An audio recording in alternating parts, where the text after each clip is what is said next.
Brr. Let's see here. Hold on. For my friends south of the border, she's a little chilly out. There's a reason why I'm doing micros. Alright, hey guys. It is early morning. Well, I don't know. Not early anymore, really. 7:30, 8 o'clock in the morning on Sunday. I had been missing this camera for a couple days. I couldn't find it, and it ended up being on the damn tripod sitting in the corner of the room. So, back in action with this guy again. So this morning, all I'm going to look at, I'm going to tell you a couple quick things that I've done here. I changed out the ESC receiver combo from this thing. The Maverick came with a combo that it didn't work very well in the Maverick because the motor can is maybe too big for the ESC or something, but one of the first videos I did with the Maverick, or I think last year, maybe 2 years ago now even, I went into the mud and I gave it some throttle and it just beeped and died because like that deep of mud, and it just didn't have the torque to get through it. So we got a power upgrade, and that ESC's been sitting ever since without a home. And I thought, this thing's got terrible slow crawl. I don't like the remote, or the little remote that comes with it doesn't have any kind of endpoint or throttle control. What's the other word? Not telemetry. Exponential? I'm Ollie. Anywho, so that ESC is now, so clearly the lid is still on. So it's got real motor bullets on it. So I just made a little connector that'll allow me to run the regular ones. Then with the EC3 plug, or EC2 possibly, I think it's a 3.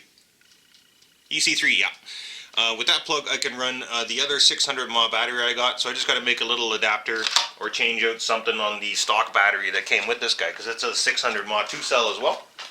So the negative part about it is I lost the lights, because the light kit was hooked up to the ESC receiver combo, not the receiver, not like a receiver plug, but a little tiny plug.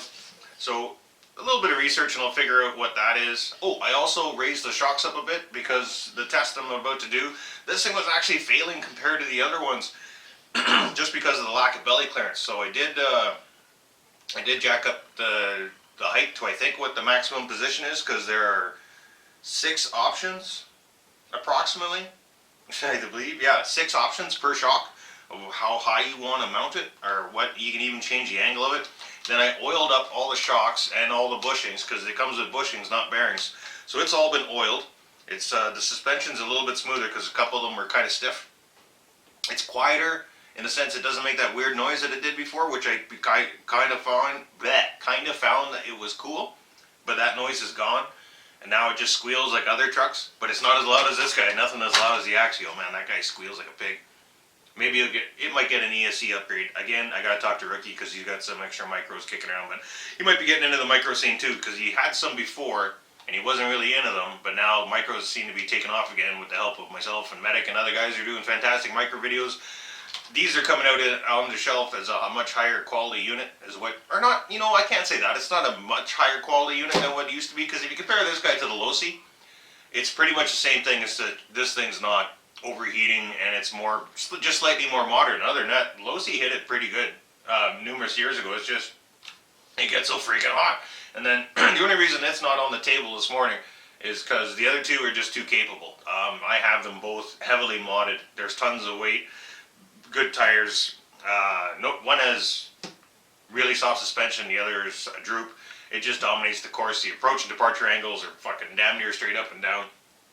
So it's a little more capable than I need it to be for the fun that I like to have, because I like having a challenge. That's why this thing's a lot of fun to drive. Whoa, damn, that's heavy. It's really fun to drive on this one because it's so smooth. Anyways, let me get to the point, because I'm just going to sit here and babble if I don't. So we're going to do a slow crawl test this morning, because now this is the remote that now runs the Atlas. And it's got throttle rate, steering rate, then it's got the 50-70-500 switch, which the Axial does too. And Austin and I, when we first started messing around with these trucks, we both had them in low all the time, just for slow crawl. But then after you get to know the truck, you start to need a little bit of a wheel bump here and there. So we're running them medium most of the time and switching back and forth to high. So it might just stay on high now, and you learn your finger control, right? So that might be what the Axial needs too, is a better remote or a different ESC, because this really changed this up a lot. Let me set up a little crawl course. So it's a slow crawl test today. This thing has got single speed only, or not single speed, but there's no throttle change, I don't think. There's throttle trim, It's got a channel 4 thing. I think that's for the lights. Steering limiter. Steering limiter and then steering trim. There's no other buttons on there to control the throttle. The axial does have the low, medium, and high, which is basically the same as the 50, 75, 100 on the other one, I think. That's about it that it gives you for options as well, which still isn't bad. You also get your steering limit, of course. Oh yeah, I talked about that already. That's got the new remote and the axial. Yeah, alright. Let's get this, I'm just going to do, yeah, so I just can't stop babbling this morning. I'm going to, and I've said 100 times, I'm sorry. I'm trying to be conscious and aware of that now. I'm going to set up a small challenge for both slow crawl, or for just slow crawl, I guess. I'm just trying to think about how to do it. I don't think I can do it on the table for 2 reasons. 1, if it falls off the table, it could break on the concrete floor. 2, I don't think it's big enough, because I wanted to set up my little lava rock piece and then the ramp, and just drive over those 2 pieces. So it'll be seamless to you, but I need a couple minutes to set this shit. And just another quick thing before I get into the trucks again. Somebody had asked for a tutorial on the course, or a couple of guys had mentioned it. I started this thing like in 2009 or something like that. I got into the micros and actually started on this course. I gave a quick explanation before, but I'll do it again because it's quick and easy. It's just this pink foam board, and how you put it together is up to you. There's probably a billion ways, but believe it or not, mine is just screwed together. Yeah, so there's some pieces that have a couple of chunks of tape in between them, just to get rid of the sloppiness. Some of them have a little bit of Gorilla Glue in between. Older pieces, when I first did this like 10 years ago, I used PL300. Then there's some spray foam. Lava Rock is super cheap, even if you only drive a car, like myself. Get a big plastic bucket or whatever and go to your local gardening shop or whatever, and they can throw a few shovelfuls in there. And the guy's like, I barely even moved the scale. I don't even want to charge you. I'm like, I got $4 in my pocket, and he took it. So I got like a Rubbermaid container or a recycled container or something full a few years ago for really cheap. Anywho, so this one piece is kind of loose. So I'm just going to pop the screws out, put a little tape in behind it, put the screws back in, good to go. Alright, so I have the throttle at 100% with no, well not no, very little expo. I'm going to try and see which one of these 3 trucks is the best slow crawl. And this thing's the only one with upgraded electronics, but yeah, now she's squealy. Try a little more of that, a little more of that.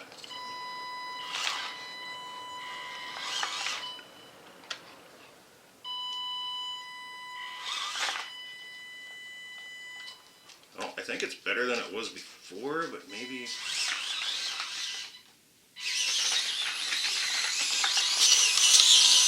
Definitely awesome.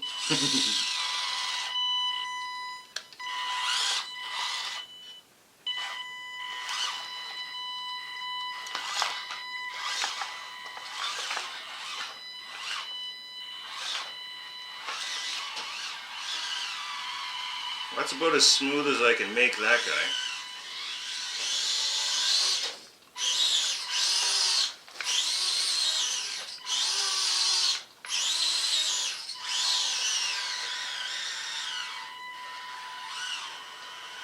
It's kind of easier on the plastic because you're not using, or you're not hitting rocks face on, and you're not climbing up over little stuff. That's with like the lowest throttle I can do. That awesome servo, man.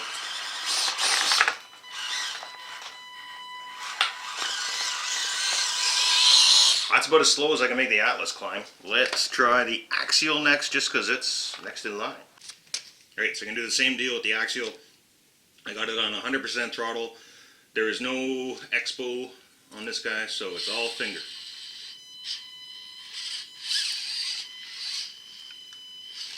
Yeah, that's a little bit nicer control.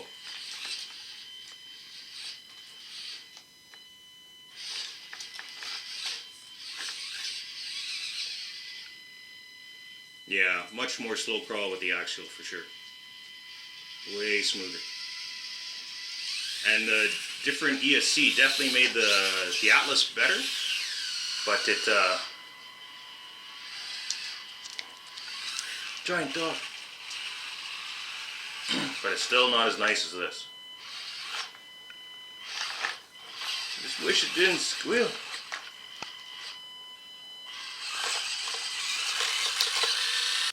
Now in the last video, I'm pretty sure that I used the Kyosho the Kyosho batteries as a excuse that they were dying, and that's why I couldn't make it up to plastic. I still haven't changed them. So you guys who've owned the Mini Z racers before, we run the batteries till the car don't move because they're NiCad or whatever. Because I'm so smart. That's the batteries that are in there still, the Pro Cells. They are a off-the-shelf bat. I don't know how many mAh. I tried to find out a little bit. I didn't put a boatload of effort into it, to be honest with you. But the batteries I have in waiting, oops, are these guys. And I can't imagine how many hours I'm going to get off those guys. So I'm going to run this again right now with the batteries that have got well over 2 hours on them. The only upgrade on it is the little wheel weights, and I just wanted to stop the competition or display or whatever you want to call it for a quick sec. Just to say, I don't blame the batteries. It was probably, it's just the truck has got a slower wheel speed than the rest of them. If higher wheel speed, I think I would have made it up the ramp. But I don't think fresh bats are going to help, because after we turned it, after we turned the video off, Austin and I still messed around for a bit. And I still played with this for a little bit longer after the last video. And, well, you can't see, but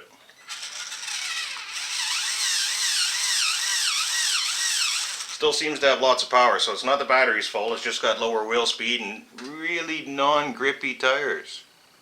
They're great, like, to look at. But functionality-wise, the other trucks kill it. This is also the smallest out of the 3 trucks, so it's supposed to do the worst. But this is a slow crawl test, but I just wanted to correct my excuse from the last video. Same deal. Well, this has got no throttle, nothing. So there's throttle trim, and that's it. I can't, no 100%y, no expo, no none of that.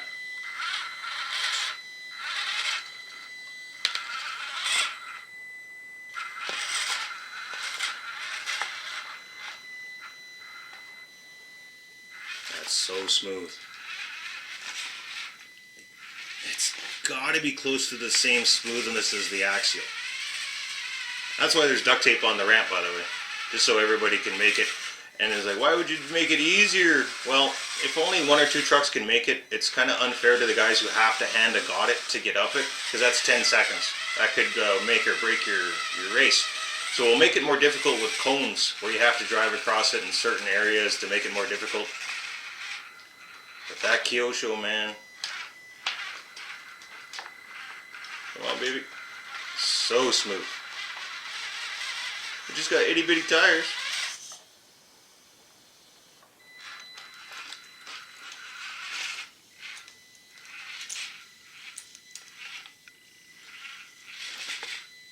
With the Kyosho, you almost have to pick your lines better too. It's not like the Axial where you can point and shoot it and it's going to go there. Alright, so that's going to be it for the show for now, guys. I don't know when I'm going to get back outside, because if I remember... Oh yeah, I showed you at the beginning. It's cold out, and although I can make it, I don't like taking plastic outside. So if I had like a fully metal truck like Relic, I don't mind running him in the cold, because even his spur gear and everything is metal. So the only thing that's going to get colder, like the axle housings and the body, which both are going to handle minus 15 or whatever, all right. But if it gets like, if it says it's minus 15 out Celsius, it's minus 20 by the river, and almost everywhere I go that I like to play at is by the river, because I like water and rocks, and everything that's good is down there. And yeah, it's always colder in those areas. But I'm going to try, hopefully it gets warm enough to get outside, because I definitely want to take the Kyosho, actually all 3 of them. I'd love to take down to Harvey's Passage again to get a nice sunny day, hit a little bit of snow with them.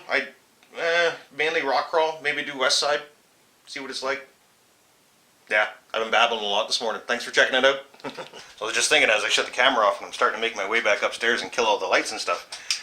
You guys are probably wondering if I have a choice or if I have a winner to pick.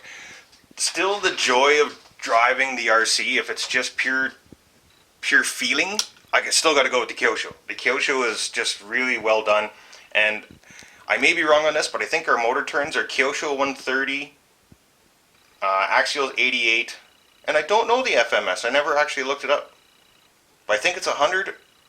They're all around the same. Open gear, or ring and pinion versus worm gear.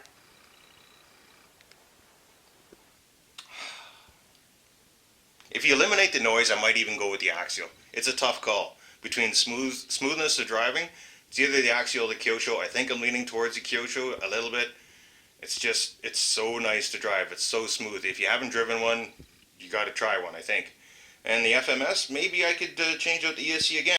The Spectrum system that came out of the Maverick is doing okay in there. It's better than what came in it, but I think it still can do better. I would like to get a better slow crawl of it.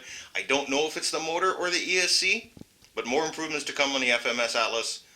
But as for today, if it was like out of 10, the Kyosho gets like a 9.9 and the Axial's a 9.8. Like they're that close.